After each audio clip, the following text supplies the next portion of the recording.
yoqqa mana военный muzey bor ekan, yo'l o'tadi. Bu yoqqa mana Merlin, mana bu yerdan kiriladi. Mana shlagbaumcha ko'tarilyapti. Mana shu yerdan obyektga kiriladi. Keyin chiqqandan keyin ostanovka, lekin ham katta shosse, Ilinskiy degan shosse. Bu yerdan ostanovka chap tomonga, o'ng tomonga, o'ng tomondagisi yaqinroq ekan sal.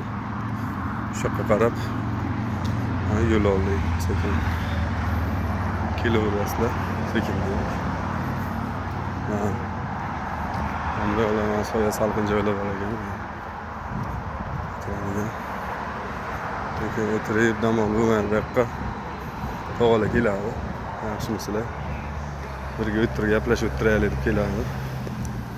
Ular unchalik qiziq guringlar bermaydi. Shuning uchun bu yoqqa nestoyat dam olish. Mana shu yerdan yana 3 kilometr yursa, yo'q, 300 metr yursa ostanovka bo'ladi. Yo'l UBT o'tiladi, nark tomoniga, ostanovkaga. Agar o'sha betga o'tsa, metro Tushinskiyga olib boradi. 1549, 1541, 1540, 1542siga adashib o'tirib qo'ymaylar. Olib qochib ketadi boshqa joyga. Mana shular olib boradi.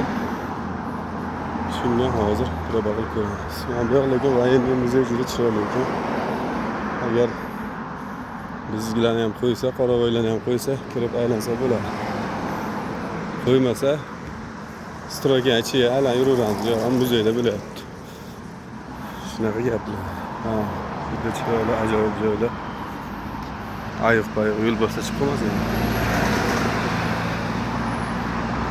Narsalar yo'q. Tropinka yo'laycha degani, agar yo'lda bilmayotgan bo'lsa, tropinkacha ketamiz. Buni o'tkazib yuboramiz. Gilamni yo'ldan kelyapti bu. Ilikchan bosib.